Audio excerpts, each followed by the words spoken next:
So every time I think about Vilnius, which to be honest, I don't think about very often, I just think of the Hunt for Red October. And I'm just wondering if I'm the only person that is treating this as the Hunt for Red October themed NATO summit.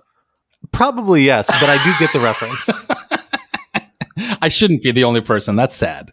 I can only think of Russian being spoken with a Scottish accent thanks to that movie. It's like the first 3 minutes where they actually have Sean Connery speaking Russian before they zoom in on his mouth and then they all switch to English is like the most distinctly Scottish accented Russian you can ever hear, and it's amazing. It's a great movie. I love that movie, but that part of it is hard to get out of your head. It's an amazing movie, and so my I think I mentioned this a few times. So my parents were born in the Soviet Union, and I grew up speaking Russian. And this is also one of my parents' favorite movies because it's an amazing movie, and I saw it 17 times when I was a kid.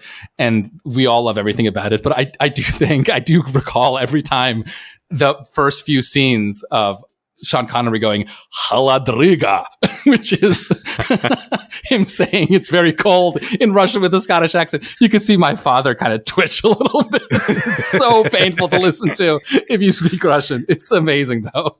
So this is probably a bad time for me to admit that I've never actually seen The Hunt for Red October. Oh, that's not acceptable. You need to fix that immediately. I'll watch Chinatown if you watch Hunt for Red October. I was trying to remember what movie you hadn't seen. It was Chinatown. For a moment, I thought it was The Godfather, but it's Chinatown. It had been The Godfather until a year ago. God damn it, Alan. I want to know, Ravi, when did you see The Hunt for Red October? Well, I've just been sitting silently because I'm embarrassed. I haven't seen it. I have seen Chinatown and The Godfather. But, on movies, there's a joke within our family that you never admit to what you haven't seen, because with my in-laws and my wife, the minute you say you haven't seen X in front of them, there's this collective chorus of oh my God, how could you have not seen it? We have to watch it now. Okay, we're going to drop everything and we're going to watch it now. And so I just sit silent. But The Hunt for Red October is worth dropping everything to watch. Okay, I will do it. It is a great movie. What this reminds me of, there's a scene in a David Lodge novel. He writes comic novels about campus life where there's a group of professors who are playing a game where you have to name the most embarrassing book that you haven't read. They're all in English literature. And so, they're one-upping each other, right? They haven't read Joyce, etc. And one of them wins the game by saying he hasn't read Hamlet. But then he gets fired. Let that be a cautionary tale to anyone who has not watched The Hunt for Red October and claims to be a foreign policy expert. Exactly.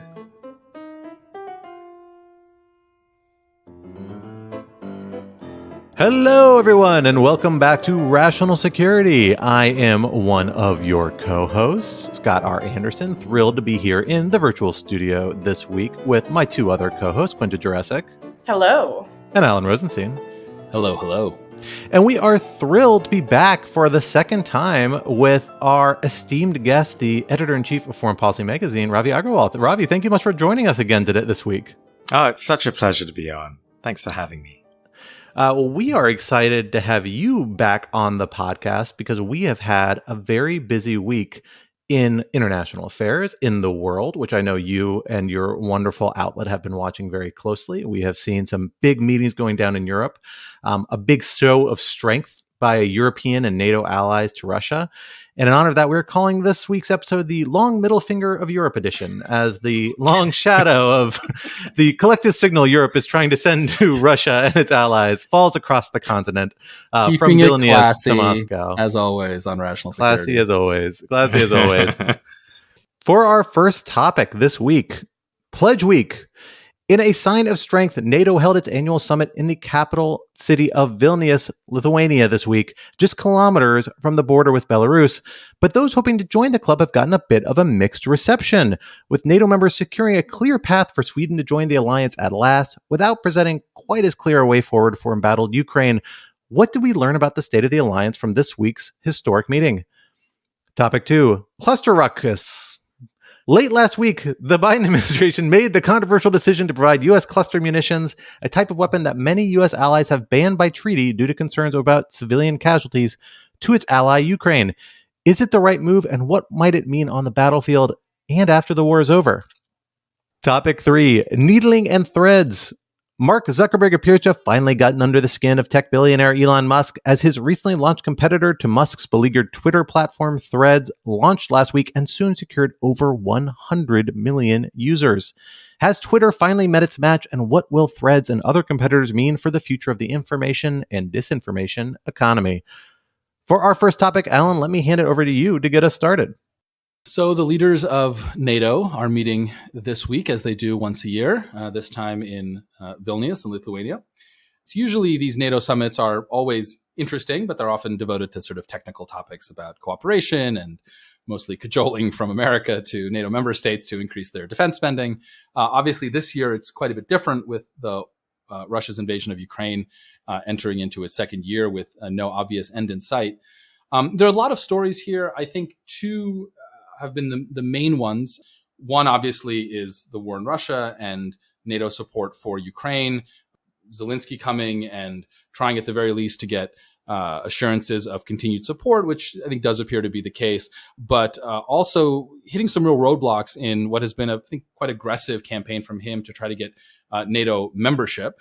I don't think he thought or anyone thought that NATO was going to extend Ukraine membership while Ukraine was fighting a war with Russia, because, of course, then NATO would be fighting a war with Russia, which, as President Biden has pointed out, would be the definition of World War III. But Zelensky clearly wants a clear timeline after the war is over for Ukraine to join NATO. And there's been some pushback, and I think we should talk about why that is and whether, what the merit or lack of merit is to that. So that's kind of the main story number one. And the main story number two is Turkey, and in particular, Turkey's President Erdogan, finally stopping, at least for the moment, playing the role of spoiler in Sweden's ascension to NATO. Sweden and Finland, of course, decided to join NATO after Russia's invasion. Finland has since joined, and the main stumbling block for Sweden was Erdogan, because of some concerns about Sweden not doing enough to combat what Erdogan views as anti-Turkish Kurdish terrorists in Sweden. Erdogan seems to have decided to stop being annoying in this regard, and so it looks like Sweden will join NATO. So a lot to discuss there. But first, I just want to go to you, Ravi. I mean, a NATO conference is maybe the kind of platonic ideal of foreign policy issues. And so I'm sure you have just a lot of thoughts generally. What's your general takeaway from how this is going? And we should also note, as usual, we're recording this on Wednesday morning. The NATO summit is very much ongoing. So by the time this podcast drops, which will be on Thursday, some of the details may have changed. Yeah, the headline really is that much of the summit has proceeded as planned, other than the big flip-flop from Turkey's Erdogan, who, for the longest time said that, certain conditions needed to be met for Sweden to join NATO. The day before the summit, he dangled the idea that Sweden's entry into NATO was in some way sort of dependent on Turkey entering the EU, which was a whole separate set of discussions. Then suddenly sort of flip-flopped at the end when he announced that he would back Sweden's accession into NATO. That sort of surprised, I think, some observers, at least in terms of the way in which he did that. And again, I think much of that can be tied to the fact that the US is going to speed up some deliveries of F-16 fighters to Ankara, and also the fact that Turkey actually really needs the West much more than it did before, because its economy seems to be struggling in a variety of ways. So we might end up seeing a different Erdogan and a different Turkey in the next few years in this sort of latest iteration of Turkey under Erdogan after he won re-election recently. But more broadly, I think, the bits that we were expecting were increased security guarantees to Ukraine. We already knew that the US would end up giving cluster munitions to Ukraine. And I think Zelensky seemingly upset at the fact that Ukraine not only can't join NATO, which no one expected was going to happen while Ukraine is at war, because that would mean all of NATO would have to join in the war as well in a formal way. But more than that, I think he seems to have been upset that there hasn't been much sort of much description of a clear pathway for how Ukraine could join in the future. And the argument there really is that if there isn't a clear pathway, and that if you kick the can down the road, then that emboldens the likes of Putin to keep doing what he's doing. So my sense is that that's really a broad overview, but we mustn't forget that Sweden's joining is actually a big deal. I think it has tangible, real changes for the security alliance. It's also one more knock against Russia because it sort of confirms that Russia's decision to invade Ukraine has kind of backfired. And then lastly, the whole thing, as many things are in diplomacy, is a show of force. And the fact that all of these member states, 31, soon to be 32, can get together in this way with all this attention from the world's media is another signal of the group's rejuvenation and strength. And Putin will be watching that very closely. Yeah, I just wanted to pull out one point, which was about Sweden's joining. And you pointed out that if Sweden joins, there are some real strategic implications here. And I'd love for you to actually just draw that out a little bit. We hear a lot about how big of a deal it would be if the Baltic Sea becomes a NATO lake, I think is the term. But why exactly? I mean, Russia still has Kaliningrad. Yeah, there are quite a few reasons why Sweden's joining, I think, is being seen as an important addition. I mean, so Finland joined already. Finland, traditionally neutral, shares this long border with Russia. But Sweden has a very strong navy, which would end up strengthening NATO's defenses in the Baltic Sea. It also builds its own fighter jets, which sort of diversifies the types of fighter jets that the alliance as a whole uses. And if there is any sort of backlog or struggles to sort of resupply, then the fact that they do their own thing is also seen as very useful. But then, I mean, the increased sort of presence in the Baltics also is very helpful. I mean, the Baltic Sea itself is a strategic waterway. It's bordered by St. Petersburg, as well as other sort of vulnerable NATO states. You've, of course, got Latvia, Estonia, Lithuania around all of that. So, all of that makes Sweden's accession really important. And then lastly, it's a member of the Arctic Council, which in the end would allow NATO to sort of be more of a player and to sort of shift its kind of focus a little bit more northwards as well, further putting pressure on Russia. All of that, I'm sure, when Vladimir Putin looks at that as outcomes, very clear outcomes from Russia's invasion of Ukraine, those are big setbacks for him. I think that's a really astute observation about the big impact on Sweden. Although I also want to voice a little bit of a note of caution that the Sweden saga is categorically over, which seems to be what people are assuming here. The process of NATO expansion generally has certain procedural steps. They actually essentially adopt a corresponding international agreement to when they bring additional members into NATO. And that agreement has to be approved by the individual national governments once it's drafted and circulated.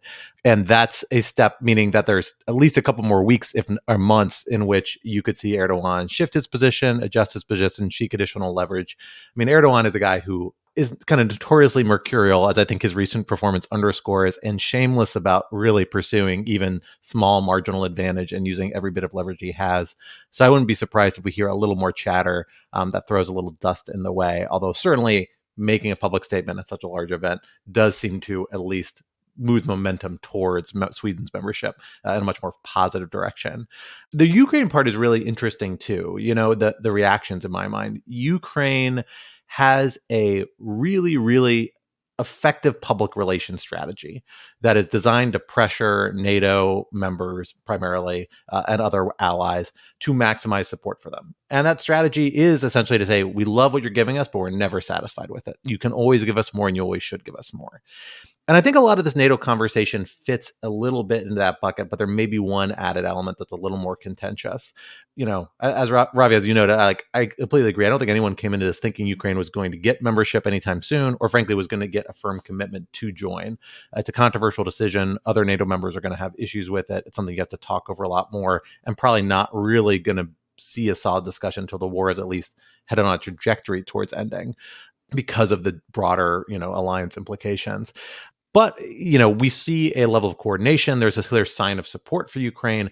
But here it does seem like Ukraine wanted something more like clear benchmarks, a clear path to say, here's the things we need to do and a timeline in which we can expect to see it considered or expect to get us evaluated on those benchmarks to move towards membership.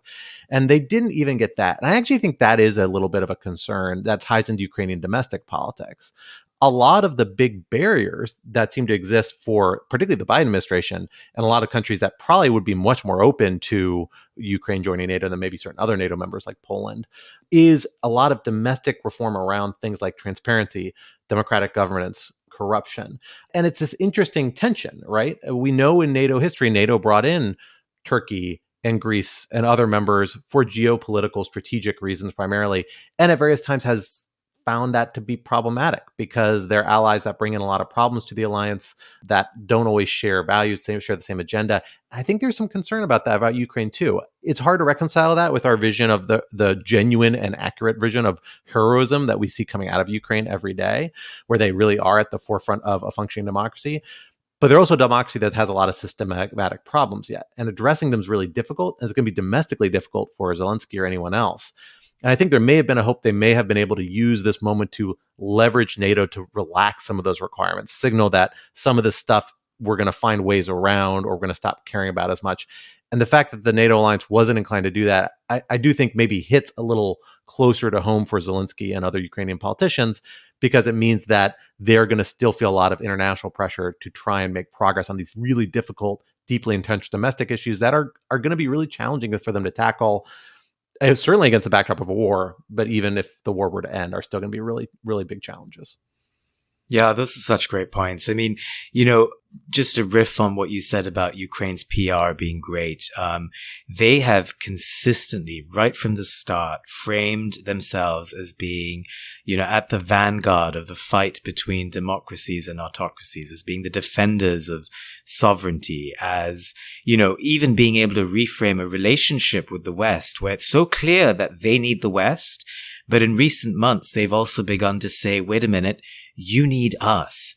We are the ones who are fighting off the Russians. We are the ones who are battle hardened and battle trained. And if you want NATO to have a really strong military in the future, we're the ones who could give you that strength and support. We're the ones who have, a military that the whole world has seen as being, heroic, as fighting in a way and a manner that has inspired, I think, so many other countries as well. So they're, I think, very cleverly at the world stage, able to put forward what they've done so far and to take it beyond just their borders. I mean, their constant framing of Russia's invasion as something that cuts at the heart of the rules-based liberal order. They've also taken this message, by the way, outside of Europe. They frequently now engage with the global South. They've, in fact, invested a lot of time and effort and people into traveling around the world to go speak to people in New Delhi, in Doha, and elsewhere, and say, look, this could happen to you as well in the future, not just by Russia, but potentially by China. And so, when we are the ones who are defending borders, who are defending the very idea of sovereignty, you need to support us. And I think that that's part of their pitch about NATO as well. They're making it sort of existential. They're making it about values and ideals, which makes it so much harder to resist them. I mean, beyond the stuff, the obvious stuff that you've pointed out about corruption, about democracy, other rules that NATO has often imposed on potential member states. And there's a pathway to that. And I think that's why Zelensky seemed as upset as he did this week. They want a pathway. They have very clearly said, I think Zelensky tweeted, that uncertainty is weakness. They want strength, and therefore they want some certainty. They want a path. So I want to go back to Erdogan for a minute. At risk of opening a real can of worms, Do we have any sense of why he did this 180-degree turn? I feel like just the other week I was reading articles about how, Sweden was really frustrated. This was going to be a long slog. There were ways for NATO to kind of get around Erdogan's blockade and incorporate Sweden in sort of backdoor ways into the alliance, but it was not going to be easy. And then, I woke up the other morning and there it was. Erdogan had changed his mind. Do we have any indication of what it was? I mean, he's mercurial, but presumably there's a method to the madness. Yeah, I don't think it's just one factor. I imagine, so the method to the madness is drama. I mean, Erdogan is a master of controlling the media. He realizes how much everyone needs his vote. And so he's basically been playing for time and playing for little concessions here and there that he can get out of the West. And I think if you flip this and look at what does he really need, and there are two things really. I mean, of course, he wanted those F-16s, and I think the commitment to get those to Ankara over time, even though there might be some conditions attached, for example, the fact that they might not be able to use those F-16s over Greek airspace, for example, could be a thing. But of course, that should be seen in the context of Turkey-Greece relations improving a bit, especially after the devastating earthquake that Turkey had in February. And Greece was very quick to come to Turkey's aid, which I think has improved relations between the two. But more broadly, if there's a number that I think is very salient in this discussion, I think that number would be 37.7 billion, and that is Turkey's current account deficit, which has ballooned over the last few months. It is now at a record. And I think, quite frankly, Erdogan is worried about the economy in a way that he may not have been before, because they could be headed towards a balance of payments crisis. And, I think we're also entering an era where foreign policy is just so intertwined with economics and trade and economic relations. And Erdogan must have, really been mulling over those numbers, those current account deficit numbers, and realized that, if everyone sees him as the holdout, and if he's too unpopular, that could have economic ramifications. And he needs the West to invest in Turkey. He needs foreign companies to come in. He is going to need aid from international lending institutions as well. And he knows who holds the keys to them. So I think that's a big part of this as well, that we may see playing out in the next few months.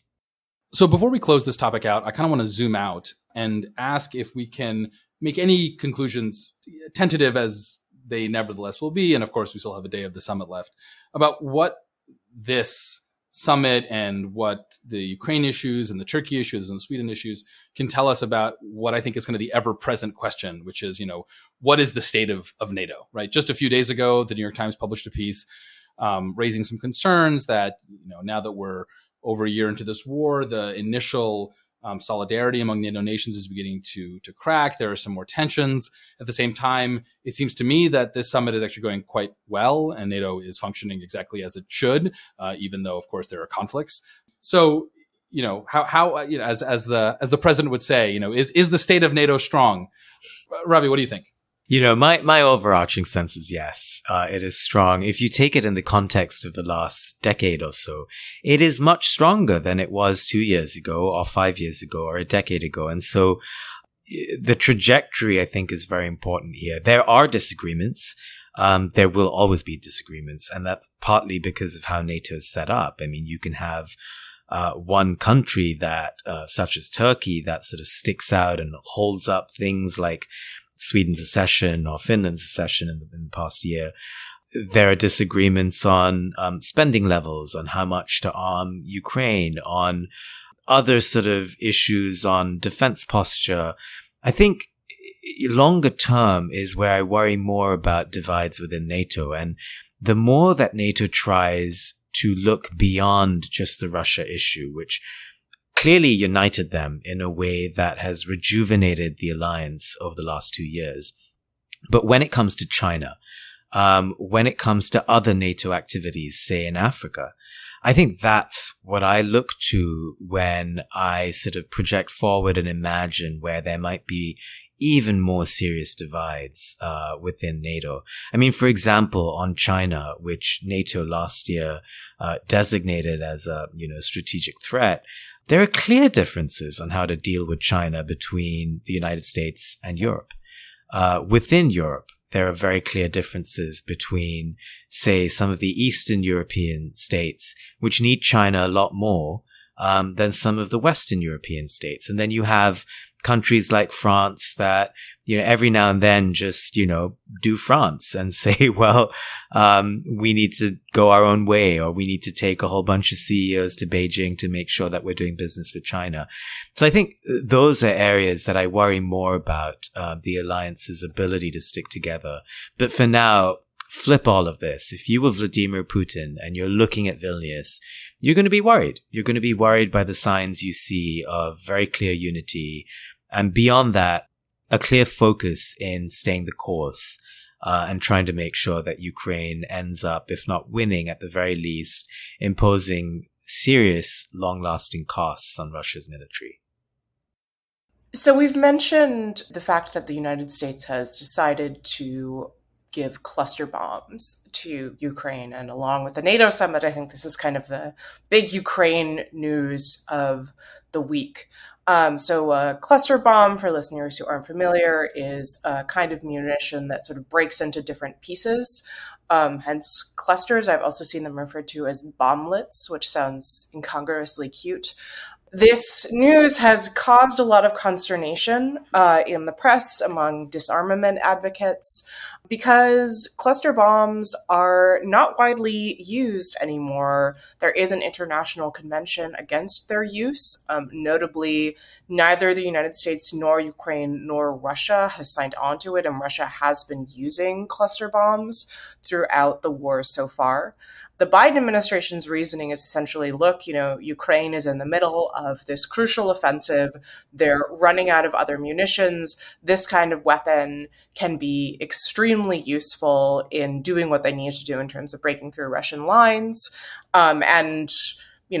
The American munitions that they're using would have a lower risk of potentially injuring civilians later on than the munitions that Russians have already been using on the same battlefields. The argument against this is essentially that, these munitions have been shown to be dangerous. They have a tendency to sort of lurk in fields and injure civilians years and decades on. Much of the world does consider them to be something that should be barred in warfare. And so there's been a real debate going back and forth. Axios even had a piece suggesting that some members of Congress on both sides of the aisle are moving toward trying to prevent these weapons from being passed to Ukraine. So, Scott, let me start with you, and then Ravi, I'm also curious for your thoughts. What do you make of this debate? What side do you come down on? How are you understanding the different arguments that are being made? It's a really difficult question. I think anybody who says it's an easy answer to this is not giving the issue due credit, and both sides due credit. This is a case where the United States has kept these weapons in its inventory, has kept the legal authority to use them, has not signed on to treaties banning them for a strategic reason. They're essentially force multipliers. They allow you to take a single rocket, single missile, and do with it what you would otherwise require a range of armaments to do, because you're turning one rocket into 20 rockets, 30 rockets, 40 rockets with these little bomblets distributing across an area. That is something that is particularly useful for Ukraine in this particular moment, because Ukraine is, fighting with a well-armed and well-supported by NATO and other allies, but nonetheless, constrained in a lot of regards with military hardware. It doesn't have air superiority. It can't control and target weapons and deliver things with the sort of precision and volume that the United States can in asymmetrical warfare type environments like Iraq, Syria, Afghanistan. That's just not what Ukraine's dealing with. And frankly, that's not like the type of wars you're likely to see between major powers or major military powers, right? That's kind of a weird historical exception the United States has lived in for the last 20 to 30 years. Instead, every inch of territory is really hard fought hard fought and hard won. And when you see an opening, you want to make the most of it. And that is what cluster munitions let you do. The downside is that they're really damaging on territory. They linger for a long time. And the trade-off of this decision by the Biden administration is that Ukraine's probably going to be able to fight the war more effectively now. And we're probably going to hear about Ukrainian children 10 years from now, if God willing, Ukrainians win and take their territory back, who die at the hands of an American weapon. Because they find it in the field. And that's going to be horribly tragic and a hard thing to live through. And we're going to look back at it and say, God, was this really worth it when you see that human costs? I think probably the factor that tipped the case in this case for the Biden administration, certainly this is what Jake Sullivan suggested in his comments kind of justifying the decision, is that this is a war being fought by Ukraine who's asking for these on Ukrainian territory. And that in the end, they are the ones who are in the position to make those sorts of really hard decisions about how do we balance the future health and well-being of our territory, of our population, versus their immediate needs in this ongoing conflict. That said, the thing to bear in mind about this is that this is going to be an ongoing dialogue. You don't just hand over a box of these weapons and that's it, and Ukraine can do whatever it wants with them. There's a supply chain. It's going to be an ongoing relationship.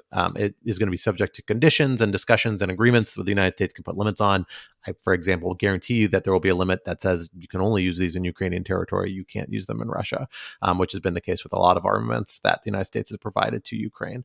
Crimea, I'd be curious actually what the position is on Crimea. I suspect they will be allowed to use it on Crimea, but maybe not. I mean, maybe they'll see that as difficult if that's territory that's seen as likely as remaining in Russian hands de facto, if not de jure. So, the United States is going to be in a position to exercise leverage. That's what you get when you build these sorts of relationships. They are a double-edged sword because they're a dependency, essentially, if you're going to keep using these weapons. And so the conversation will keep happening, and the United States is going to have to make efforts to make sure Ukraine uses these responsibly and not recklessly. But that said, I see the logic of both sides. I share the concern with these weapons, but I'm not ultimately surprised. And I'm not sure I even disagree with the Biden administration's ultimate decision and where it came out on this, although it's a hard call. Ravi, what is your sense of it? What enters into your balance of the different factors here? I mean, I thought that was a really good summary. I'm so glad that I don't have to make that decision, and so I'm with you on that. The framework through which I see this is that war sucks. Tough decisions have to be made. And, last week when I was interviewing Anders Fogh Rasmussen, who's the former NATO Secretary General, of course, and I was pushing him on why Biden would make this decision. And he said something that really just stayed with me. He said, I don't like it. I don't like it at all. And then he went on to explain why it was necessary. And I feel like that's a useful lens through which to see it. It is awful. There is no one who should be making the case for why this is a good thing. It is an awful thing in an awful situation. But in as much as the guiding force behind the decision is that Ukraine is using it anyway, they need more. They are using it on their turf, on their soil. They are likely the ones who will suffer the most from it, and they still want to use it. In as much as those are sort of the decision points, the decision sort of factors, I get why the Biden administration is doing this. I think they really need to shift the tide of the counteroffensive right now, and this is one way that they can at least try to push Russian sort of military from the positions that they're in. It sort of, could help that a little bit. Desperate times, desperate measures, really. Yeah, I don't think I have anything particularly intelligent to add in terms of the wisdom of this move. And I probably agree with Ravi and Scott that it is both unfortunate and necessary. I am curious if the pushback we're seeing from at least some members of Congress, where there's kind of an interestingly bipartisan flavor to that pushback with a combination of sort of progressive Democrats, along with your sort of more isolationist Republicans who I'm not sure care that much about the cluster munitions issue, but I think are more just finding this a useful way of kind of pushing back against American support for Ukraine. I'm curious if that will dissipate in a few days and we'll never hear about this, or if this sort of might be the beginning of a more critical pushback from this sort of far left and far right caucus kind of working together that for its own reasons is getting, I think, increasingly skeptical of U.S. support to Ukraine. My instinct is it will dissipate in the specifics. I think we should all be really glad that they are raising concerns, human rights concerns, the likes of which we've been discussing. I mean, we will hear of horrific deaths because of dud bomblets that will explode at some point in the future. This will affect children and civilians. We should talk about it. It's really good that folks in Congress are bringing this up. But as you point out, they may be bringing it up in a Machiavellian way in that it serves broader points that they want to make in any case, which is the broader issue of U.S. support for Ukraine. And so we have certainly not heard the last of that debate. I think, the progressives will continue to question in their own way how much support should be given and what kind of support. And on the right, as we know from some of the people who are running for the GOP nomination, there's a broader sort of question, a strategic question of whether the U.S. should be supporting Ukraine at all in a quote-unquote territorial dispute, to use Ron DeSantis's phrase, instead of focusing on China. So obviously, I think cluster munitions would come up in that context. But now that that decision is made and promises have been made, I think, this particular issue will end up sort of getting buried over the next few weeks. But the broader issue will have other flashpoints within them, I imagine. I 100% agree with that. And I think that there's a potentially tricky dynamic emerging here for Ukraine that's worth thinking about a little bit. And I don't know exactly the trajectory it's going on, but this is where I'm worried it's going to some extent, which is that there is a broad presumption around many primarily Republican legislators, almost entirely Republican legislators, that the Biden administration is both not helping Ukraine enough in certain ways, at least for those who support backing Ukraine, and then doing what they are doing too expensively, committing too much U.S. resources or taking too much focus away from China, other strategic priorities. And it creates this little tricky dynamic where essentially you have a lot of legislators who want to say, this is setting aside kind of the extreme isolationist crowd, but in kind of the more middle band, a lot of legislators that want to find ways to criticize what the Biden administration is doing while also showing some degree of support to Ukraine. They want talking points. They can say, here's what I've helped give to Ukraine. This proves my bona fides of saying I'm not weak on Russia. I'm strong on backing Ukraine. That frees me to oppose other parts of the Biden agenda.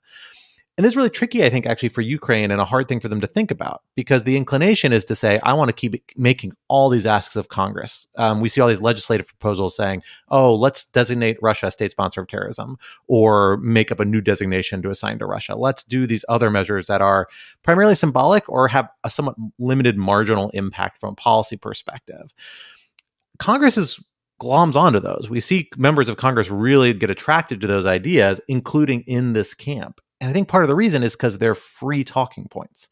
They're talking points that you see legislators are going to be in a position to be able to use and say, oh, of course I back Ukraine. I think Russia is state sponsor of terrorism and I want to designate them as such. Whereas the Biden administration won't even do that. But because they have those talking points, if they collect enough of those, they're much freer to push back on the other types of assistance that they don't like from a bottom line perspective, but that's probably much more important to Ukraine, which is frankly straight military and security assistance right now.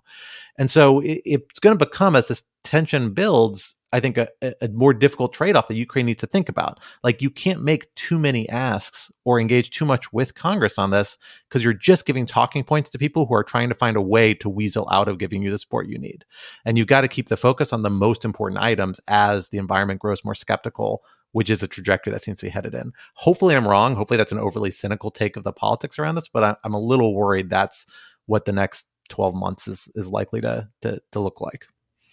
Yeah, it's a great point. I mean, we've all been talking about how good Ukraine's PR is, how strategic they've been in, not only making requests, but in sort of airing them out publicly, in sort of being able to portray themselves as defenders of the West, and also sort of being very attuned to different talking points within various factions in the United States. As much as we talk about all of that, I think, one way of looking at what you're saying is there is a danger that they could be too clever by half if they try to play too many of these sides against each other in the US. that could end up backfiring longer term. I think that they've been very disciplined so far, but they do walk it up to that line where they seem just a bit too attuned to the debate here. Well, let us transition the conversation from dropping bomblets to throwing bombs, because we have seen a little bit of a tiff arise between two of our glorious tech geniuses that loom over the landscape of our society in the form of Mark Zuckerberg and Elon Musk. One that is manifested in ways with real consequences day to day for those of us who live in the media environment that we all live in these days, at least the four of us on this call. And that is a new contender that has emerged to Twitter, which was for a very long time kind of the town square of certainly the American media, of a lot of Americans, a lot of people around the world. I think that was actually a claim that was fairly accurate, and a descriptor that's fairly accurate for a long time, but has been on the decline since coming under the ownership of Elon Musk, and now is facing its stiffest competitor yet, the Threads app, which Meta, the company owned by Mark Zuckerberg and led by Mark Zuckerberg, formerly known as Facebook, has rolled out, that attracted 100 million users in its first week.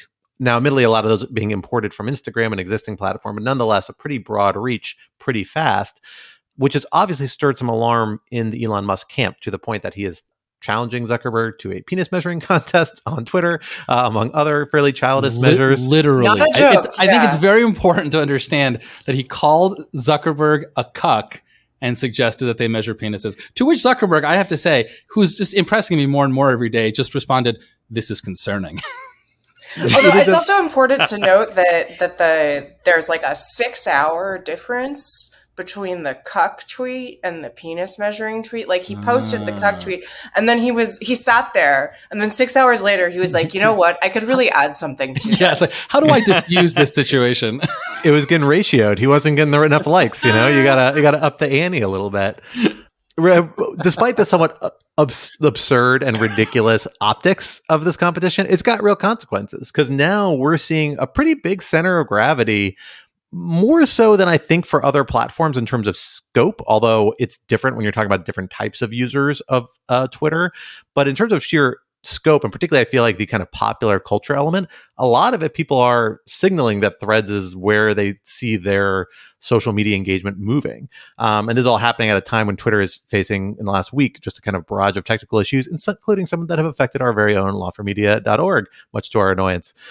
So, Alan, let me start with you on this, because I know you are a big fan of another competitor of Twitter from back in the day that you've written on extensively and have thought a lot about this. Tell us a little bit about where this fits into this conversation. Like, what does it mean that Threads is here and has so quickly established itself as having a major network of users? And what will it mean to have a diversified information kind of ecosystem as we get to the 2024 election and other events that we know are going to be hubs of disinformation and discussion? Mastodon. We hardly knew ye. So you're right, Scott, that I have been following Mastodon with a lot of interest. I've even written some academic work about it. And you toot with the best of them. I do. You know what? So this is the irony, though. Like, despite me being academically super interested in all these issues, I am, when it comes to my actual practice, like, super boring. I'm still basically just on Twitter. I still hate it. I'm actually kind of excited for all these social media companies to burn, so that maybe I can stop doing this and go back to just engaging with the world through RSS feeds, which honestly I still think is the peak of communications technology on the internet. The last couple of months, or the last, 6 months or so, thinking about Threads, thinking about Blue Sky, thinking about Mastodon, I think to me has pointed out some ways in which I was sort of wrong in my initial excitement about Mastodon as a replacement for Twitter, but that maybe I was right about sort of the bigger picture and what matters going forward. What I think the really remarkably quick rise of Threads, which has gotten tens of millions of users basically overnight, what I think that shows is how important user-facing design is, how important it is when you're building a social network to make it fun and to make it really easy to use. Part of that for Threads is not any genius design. It's just that they're basically taking your Instagram login and then allowing you to use that for your Threads, and also to keep all your followers. And so it's a way of preserving that social media capital that you've built up, right? That's there's nothing innovative about that. They're just exploiting very intelligently, and that's exactly what they should be doing, an existing network effect. But part of it is also, I think, them realizing that, things like algorithmic news feeds, which Mastodon does not implement, and things like quote tweets, which I think Threads does implement, or if it doesn't, it's going to. But either way, something also Mastodon does not implement. These things are really important. Now, Mastodon has reasons for not implementing them. They have ideological reasons. And I respect those reasons. But, you have to pay for your ideology at some point, and one of those is with mass adoption. So in that sense, I no longer think in a way that I thought was at least possible a year ago that Mastodon was going to replace Twitter as the future platform. I'm still not sure it's going to be Threads. Maybe it'll be Blue Sky. Maybe it'll be something else. But whatever it is, it's going to be something really slick and something really fun and something really easy and something that does not try to solve the pathologies of modern social media, right? In a way that Mastodon tried to, because people like the pathologies of modern social media, sadly. On the other hand, what I think is really notable about Threads and Blue Sky as well is that they're both decentralized. And I think it's something we haven't really talked about. So like Mastodon, Threads is built on the ActivityPub protocol.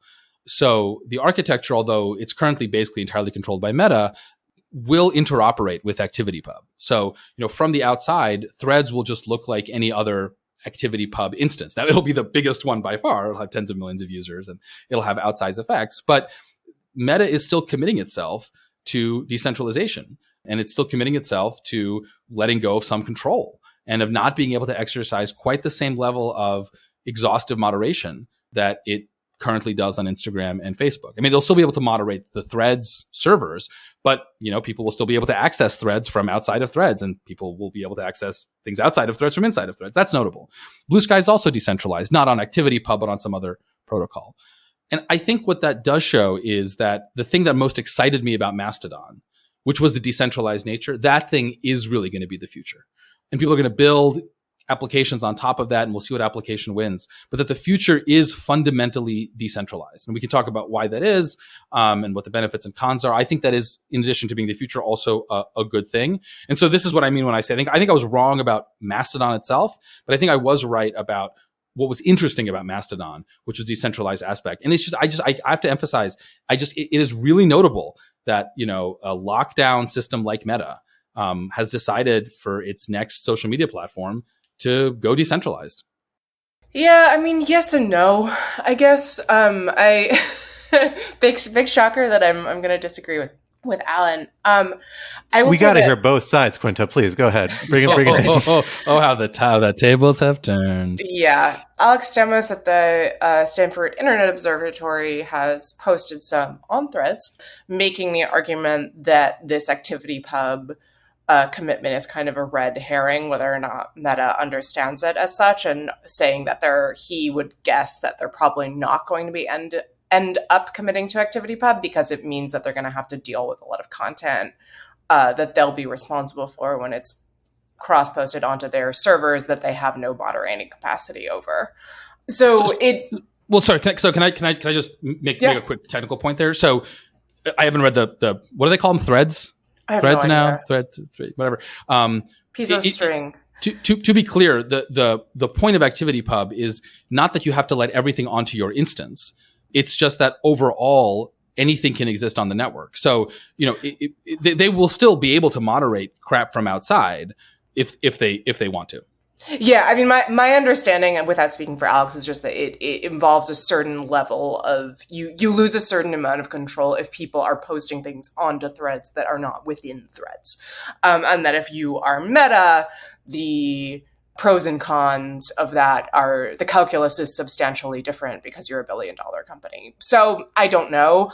I will say, actually, big shocker, had more of a downer view on the whole thing, and that we had this sort of moment where the future of social media could have been decentralized, not run by a billionaire. And now there was this moment where it seemed like Blue Sky might come to the fore. I have some thoughts about the distinctions between Blue Sky and Threads. And now Threads seems poised to kind of scoop up the market. And I just frankly find that kind of depressing insofar as it means that we're now going from a world where there are 3 or 4 huge social media companies to a world where there are 2 or 3 social media companies.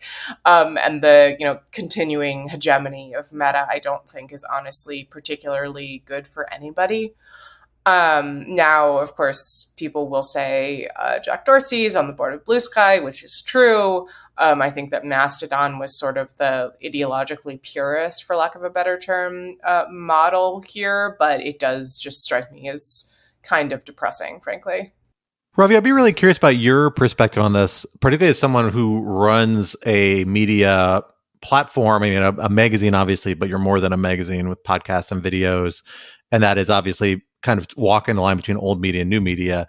What challenges does this present? And particularly when you think about disinformation and responsibility as an editor, as a publisher, how does this intersect with that, with all these different outlets? That's such a great question. But, before I come to that, I just wanted to riff off of Alan and Quinta's points. I agree that decentralization is going to be really important in the future, but I also think there's one other component to this that I've been thinking a lot about over the last few years, and that's that we're never going to have one global public square again. I think the early days of Twitter, back when it launched, it was so cool that you could discover, if there's an air sort of incident in Schiphol Airport, someone is going to sort of microblog about that on Twitter and you find out instantly. And that sort of very global connected sense, that sort of monoculture moment where everyone's on it and therefore I have to be on it and therefore it's indispensable. I think that moment's kind of gone pre-Elon Musk, and I think he's accelerated all of that because of the way in which he's handled Twitter. But, there are so many other platforms now. There are so many other parts of the world that think of social media in a very different way. I mean, Threads isn't even in Europe for now. So even though the numbers are as large as they are, a large part of the world has been ignored. Personally, and this is where all of your listeners will think I'm a freak, but I use LinkedIn, and I think that's sort of the earnest, verified kind of place that I tend to trust because, people are just less rude on LinkedIn because I can see where they went to school and I can see who their boss is. And sweet Ravi, I love it. He wants to use LinkedIn. Can't we all just use LinkedIn? Use LinkedIn. LinkedIn is great. People are just not as rude, and the engagement is nicer. But all of that said, if we enter this sort of fragmented world, there's a lot of wish fulfillment about Threads as well. And I think we see that in the Zuck kind of Elon fight where, we're also mad at Elon Musk, that we're kind of rooting for Zuck to succeed with Threads. And I think ultimately, like a lot of what Zuck is doing with Threads is this massive gathering of data, which I think they're going to use for AI. I think they have figured out the advertising game better than anyone else bar Google. And this is, one more way in which they're going to be listening to our discussions and, synthesizing our words and be able to sell us everything from underwear to shoes in a way that is even more eerie than before. So there's all of that. But Scott, to answer your question, as a news publisher, and I say this as, the editor of a magazine that really focuses on subscriptions. We've been burned in the past by the promise of advertising, by the promise of clickbait, by the promise of big numbers, by the promise of relying too much on social media, let alone one social media platform. So we actually get very little traffic from social media. Search is much bigger for us. We also focus much more on the people who are paying for FPs, so subscribers versus general readers. And I think that's also more of an industry trend where, there's a broader disillusionment with advertising and with being held hostage to a social media platform. I mean, all it would take, let's say Twitter or Threads ends up being like 5 or 10% of your revenue in some form if they control it. All it takes is a tiny tweak of an algorithm, and then you've lost that amount of revenue, and then you need to lay off journalists. I mean, so as an editor, to me, it's infuriating that I would ever need to depend on them. And I think for years now, we've been trying to depend on any of these platforms less and less and less, rely more on other ways of reaching people directly, rely more on search and SEO, which to some extent makes us dependent on Google and Bing and other search engines. So there's that, but also just diversifying in a world in which social media is more fragmented. Different types of communities, different types of geographies are using different platforms, and you want to reach all of them. You kind of have to play all of these games. And I feel much more comfortable hedging my bets across 20 different platforms than I do any one. And so what I'm looking forward to the most from Threads really is that they get on Buffer, which is a software we use to put out the same piece on several different platforms all at once. And I would like them to extend their API to allow us to be able to post on Threads just as we do on other platforms without curating for it separately. So if they make it easier for us, I think we'll use it more. But I refuse to depend or rely on any one platform. Yeah, I think that makes a lot of sense, especially because Threads was produced by the same people who brought you the pivot to video of 2015, which led to the complete decimation of the journalism industry. And I've seen a lot of folks say, I'm not trusting Zuckerberg ever again. Adam Mosseri, the head of Instagram and now I guess also the head of Threads, posted saying that they're intentionally trying to design the platform so that it is not a hotbed of news and current events. Query how sustainable that commitment will be, but I think it's consistent with a larger kind of rollback that we've seen on the Facebook platform of the extent to which the platform was boosting news topics. That's a complicated issue because part of that rollback had to do with trying to lower, toxic conversations and metrics that lead to increased polarization on the platform, but it also really, really hurt news organizations in terms of their reach. And so it does seem like Threads now is sort of currently designed not to be an app where publishers can do very much, which, there's whatever happens, digital media will always lose. It's just one of the iron laws of the universe. I would maybe hope that would, as you say, Ravi, kind of perhaps make us all think a little bit more about what it means to be so dependent on a single platform or a set of platforms and try to diversify away from that. But it's hard to say. Well, and I think that really underscores what I expect to come out of this to some extent, which is that we're not going to have, not only are you not going to have one square, you're going to have different sub-communities in different squares or using different platforms for very different purposes, right? Threads does seem like, at least right now, this could change, but is going to have both an inclination against becoming a news aggregator and a big forum for news and political discussion, and might have some disadvantages there because of its messy history with Facebook and Facebook's own difficult experiences with those issues and the distrust it breeds in journalists and frankly a lot of people on the political left and a lot of people in policy circles, because Meta has such a messy history of this. But that hub of people, frankly, the conventional media, their use of Twitter is what made Twitter so powerful for a lot of people. It's a big reason why it was such a political driver and why you saw people become kind of not overnight, but near overnight celebrities around certain issues, is because they would hit a hot thread on Twitter, and then all of a sudden they would be on MSNBC or on CNN or on Fox News, depending on what they're talking about and their inclination, and they would get kind of amplified. And it was this huge way to enter yourself into a much bigger media ecosphere. And that's the question to me, is when is the conventional media a center of gravity going to shift, and where is it going to shift to another platform? And is it going to be just one? Because we already see different communities use different platforms really differently. LinkedIn to me is the one that I associate with private sector. My friends who are in consulting or finance or business, they're all over LinkedIn. They put so much more stuff on LinkedIn than any other platform. Facebook is old people, I think, primarily. I don't really know what Facebook is for, but it's a lot of people about family and pictures and things like that. Instagram was Lafayette gets a lot of traffic from Facebook, Scott. Don't be rude. And I love it. And I am an old person by most measures at this point. So, I'm not no hate. I'm just saying, but it's a different demographic I haven't quite figured out. But Instagram was young and people who are care about celebrity and picture and image because so much more visually based. And Threads seems to be trying to kind of draft in behind Instagram and say, yeah, we're gonna be a pop culture discussion. We're not going to try and be like a big newsy heavy site. And maybe that's good for outreach and sheer number of users, but it's not as good for these certain ways people use Twitter powerfully in the back era. And so a lot of it is going to be weird market cultural forces about how this all sorts out. And I don't think there's a clear path, but a much more, diverse kind of system of these things, to my mind, just means we end up with more specialized kind of niches, as opposed to Twitter, which somehow, while there are still those other niches, pulled much more heavily from all of them in a unique way.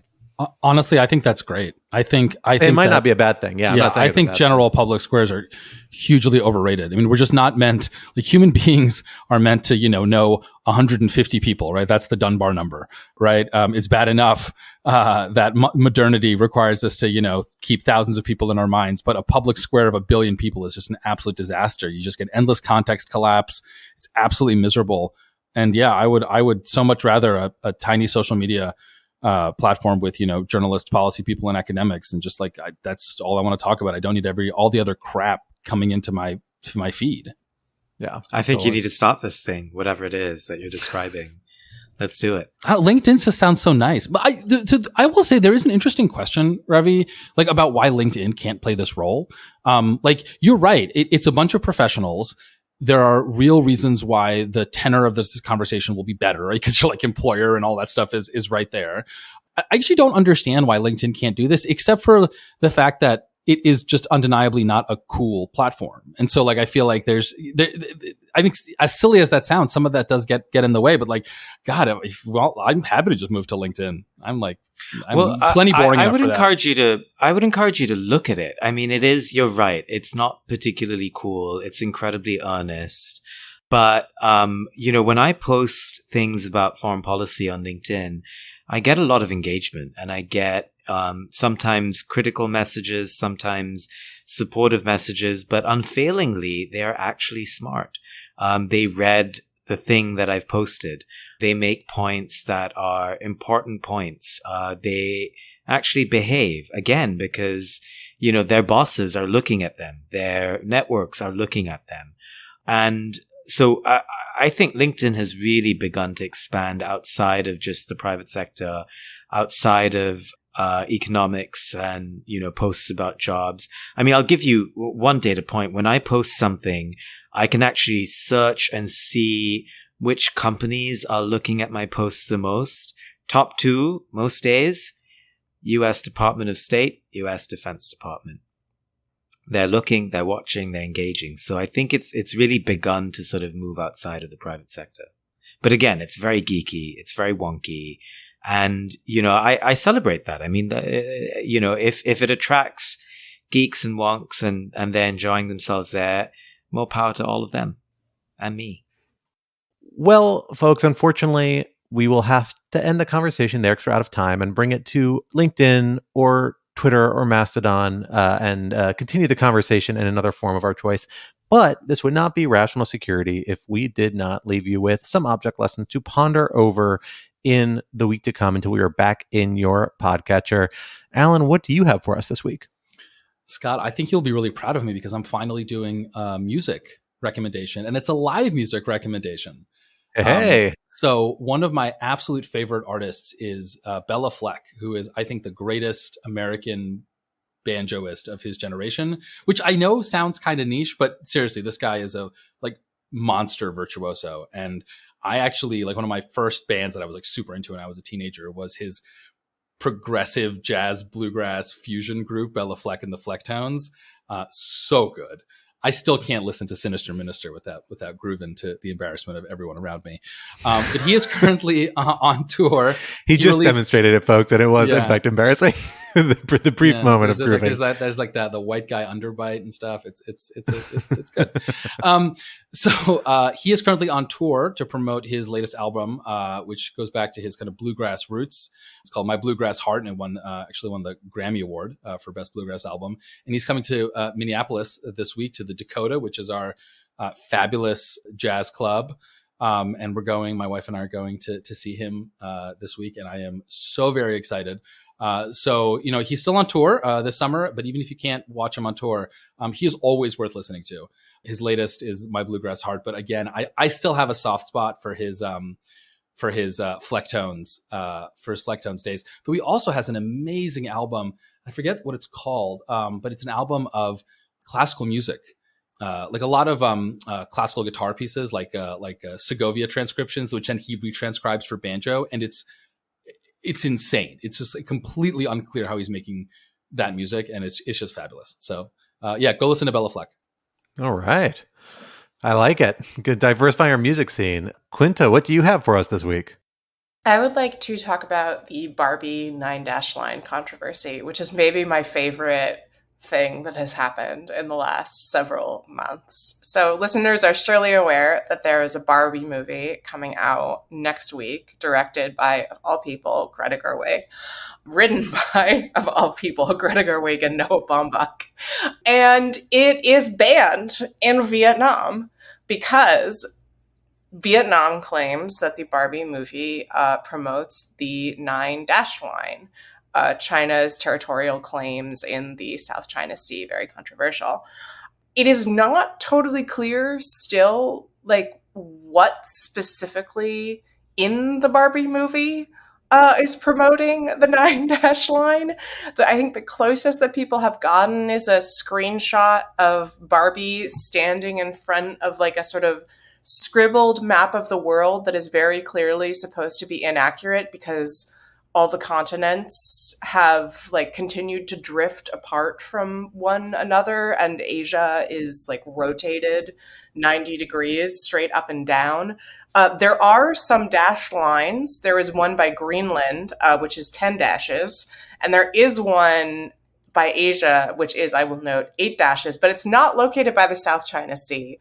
So I truly have no idea what's going on here. I love everything about this. I should say, I could definitely buy that somebody in Hollywood was we can totally get a win and get this distributed in China if we just doodle a dash here, nobody will notice. I can also buy that, in the words of someone interviewed in the New York Times about this very important controversy, the Vietnamese censors just wanted to make themselves seem important. And this is also a win for Vietnam because now, everybody is talking about Vietnam's opposition to the 9- line. You listener, you can make up your mind for yourself. But I am now completely obsessed with this. And we're going to see it next week. Are you joining the Lawfare Barbie outing, Quinta? Hell yes. Oh, man, it's going to be amazing. And I'm going to keep an eye out for the 9- line while we're there. I wasn't aware this was scheduled in the middle of the workday. I don't know who approved this. That's okay. That could be more important. Fair enough. Certainly nothing ever happens after 1 p.m. on a Friday in our industry, but that's okay. We'll see how that works out. Well, for my object lesson this week, I am giving a big thank you to a listener who recommended a book to me over a year ago now. I somehow just downloaded it, never got around to actually listening to and or reading it, which I've been kind of switching back and forth on for the last week as I've gotten through it. But it's just phenomenal, and it is a classic of science fiction that I cannot recommend enough, and somehow I feel like has fallen off the radar, whereas it used to be considered a real classic and people don't talk about enough, and that's Red Mars, which is part of Kim Stanley Robinson's Mars trilogy. It is a phenomenal, really literary work about a bunch of individuals who are among the first colonists of Mars and follows their trajectory and their lives and their internal psychology as they wrestle with entering a whole new kind of era of human history and shaping politics and watching Earth become a more alien place and finding more at home on Mars in this new planet they've built and are terraforming. And it goes into incredible detail on the science, and which is evidently quite credible. It was written in 1992 or 1993. I will say there's some stuff in there that probably wouldn't be in there today. Kind of regrettable. Very strong takes on the Swiss in a weird way. He keeps coming back to having very strong views about Switzerland. I don't totally understand. Maybe it was a 90s thing. I'm not caught up on regardless. But just a phenomenal read. Just fascinating, really well done, very compelling characters. So I'm really excited. It's part of a trilogy, which I'm now digging into book 2 of. So cannot recommend that enough. And thank you, listener, I could not identify who it was before, but thank you so much for recommending this way back when I asked for science fiction recommendations. It's a great one, and I'm very excited to get through the rest of the trilogy. Ravi, why don't you bring us home? What do you have for us this week? Sure. Well, I'm definitely going to watch The Hunt for Red October this evening. I've downloaded it, paid $3.99 for it on Apple. I'm going to watch it on the train back to New York. But my object lesson is a bit of a shameless plug, which kind of works nicely given our discussion about publishers and how we have to find other ways to monetize what we do. But I host a podcast called FP Live, and as the name suggests, I mean, it's FP and it's live, and we often have live discussions on our website with really interesting, wonky, world leaders, foreign ministers, people who really understand the issues that they work in. And we dive deep into one big issue every week, and sometimes more than once a week. That's live on our website. Anyone can join in for free. And if you want to watch on video, if you want to watch the whole thing, the back catalog, you need to sign up to subscribe. But it's also a podcast, which I urge everyone to sign up for. Last week, as I mentioned earlier in this program, we had Anders Fogh Rasmussen talking about the NATO summit and the future of NATO. But this week, we've got a really cool one in which we're debating whether China's peaked or not. And it's a great discussion because we're always thinking about whether, how to prosecute US policy on China. But what there seems to be very little agreement on is, where China is. I mean, has it really peaked in its growth? Or will demographics and a range of other factors lead it downwards? And if there's so much disagreement on China's trajectory, then how on earth are we going to agree on China policy? So that's a debate we've structured with people for and against, very smart people who have done some research on it. But that's just an example of the kinds of debates we do. And we've recently had on John Kerry on climate cooperation with China, Colin Carl, who's at DOD, on America's defense posture, and a range of other terrific guests. So anyway, end of my shameless plug, but definitely urge and recommend all of you to download FP Live wherever you get your audio. Wonderful. What a wonderful recommendation. But for better or for worse, that brings us to the end of this week's episode. Rascal Security is, of course, a production of Lawfare, so be sure to visit us on our new webpage at lawfaremedia.org for our show page with links to past episodes, for show links that we reference in our discussions, for our written work, the work of other Lawfare contributors, and for information on Lawfare's other phenomenal podcast series. And while you're at it, be sure to follow us on Twitter at RRTL Security, and be sure to leave a rating or review wherever you might be listening. And while you're at it, also sign up to become a material supporter of Lawfare on patreon.com/lawfare for an ad-free version of this podcast and other special perks. Our audio engineer and producer this week was Noam Osband of Goat Rodeo, and our music, as always, was performed by Sophia Yan, and we are once again edited by the wonderful Jen Pacha Howell. On behalf of my co-host Alan and Quinta and our special guest Ravi Agrawal, I am Scott R. Anderson, and we will talk to you next week. Until then, goodbye.